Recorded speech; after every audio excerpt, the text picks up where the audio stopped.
कहना चाहेंगे, मेरी बेटी को तो नहीं ना मिला, मेरी बेटी को तो नहीं मिला, तो इस पर हम कुछ बोलना नहीं चाहेंगे। मन में क्या नहीं रहता है, मन में रहता है क्योंकि वो मेरा परंपरागत सीट रहा है। वहाँ से मेरे ससुर जी भी कई बार विधायक रहे हैं, मेरे पति स्वर्गीय दुर्गा सोरेन जी भी विधायक रहे हैं, दो बार, हम भी तीन बार वहाँ से विधायक रहे हैं।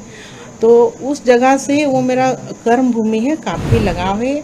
जामा विधानसभा का एक एक घर को हम अपना परिवार के जैसे परिवार ही मानते हैं।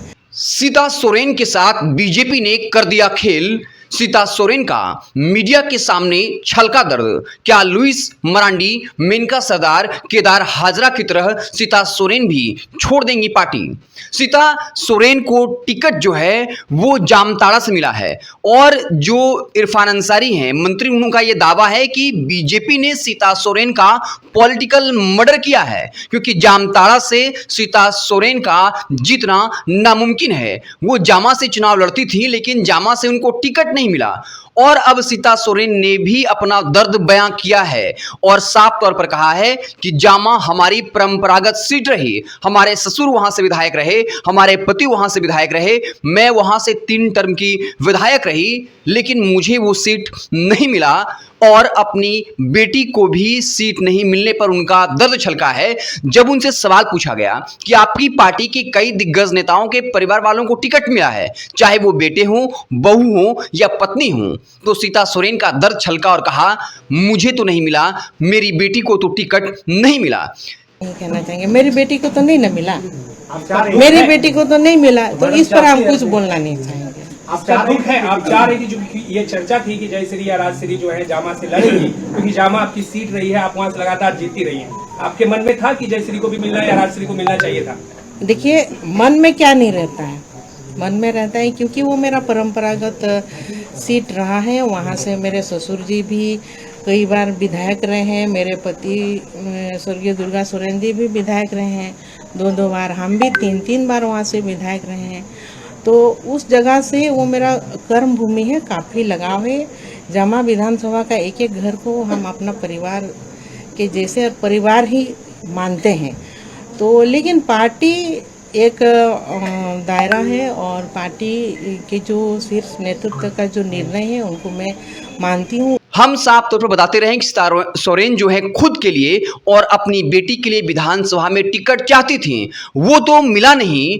उसके उलट उनकी जो परंपरागत सीट रही, जहां से उनके जीतने की संभावनाएं थी, सालों से जहां के कार्यकर्ताओं से उनके संबंध थे, वो सीट छोड़कर जो है अब उन्हें जामताड़ा दिया गया है। अब जामताड़ा भेजे जाने के बाद क्यों कहा जा रहा है कि बीजेपी ने खेल कर दिया?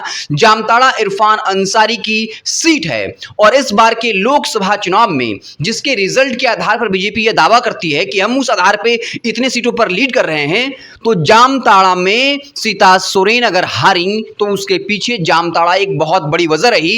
इरफान अंसारी ने अपने विधानसभा से बड़ी संख्या में लीड कराया और सीता सोरेन हारी तो जामताड़ा में जो इंडिया गठबंधन को लीड मिला उसकी वजह रही।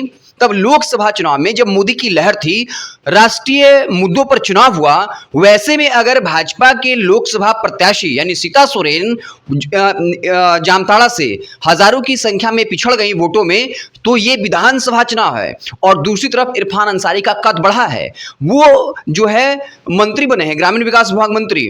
ऐसे में जो इरफान अंसारी है उनके जीतने की संभावनाएं सबसे ज्यादा है। ये कांग्रेस की सबसे सेफ सीटों में से एक मानी जाती है, इसलिए कहा जा रहा है सीता सोरेन के साथ बीजेपी ने खेल कर दिया। अब अगला सवाल यह है कि लुइस मरांडी, जिनको दुमका सीट नहीं मिला और कहा गया कि आप बरहेट से लड़िए, वो जेएमएम में शामिल होती हैं और जेएमएम जो है उनको चुनावी दंगल में जो है वो उतार देती है। दूसरी तरफ जो है केदार हाजरा, जैसे ही जमुआ से कांग्रेस की प्रत्याशी मंजू देवी बीजेपी ज्वाइन करती हैं, उसके बाद केदार हाजरा जेएमएम ज्वाइन करते हैं, जेएमएम टिकट देती है। तो क्या सीता सोरेन भी छोड़ देंगी? मेनका सरदार जो है उन्होंने बाकायदा इस्तीफा दे दिया है बीजेपी पार्टी से, क्या सीता सोरेन ऐसा कर पाएंगी?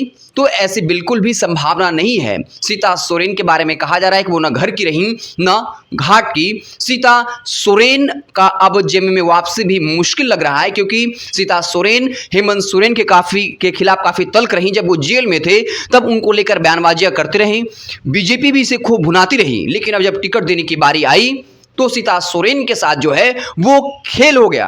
हालांकि सीता सोरेन के पास अब कोई ऑप्शन नहीं है, नाराजगी तो जाहिर की, लेकिन कहा कि हम इस पर कुछ भी बयान नहीं देंगे, जो भी हमारे शीर्ष नेतृत्व का फैसला है वो हमें स्वीकार्य है। लेकिन सीता सोरेन की मुश्किलें बढ़ गई हैं, उनका हारना अब तय माना जा रहा है। आप क्या कुछ सोचते हैं कमेंट बॉक्स में जरूर बताइएगा। बहुत बहुत धन्यवाद।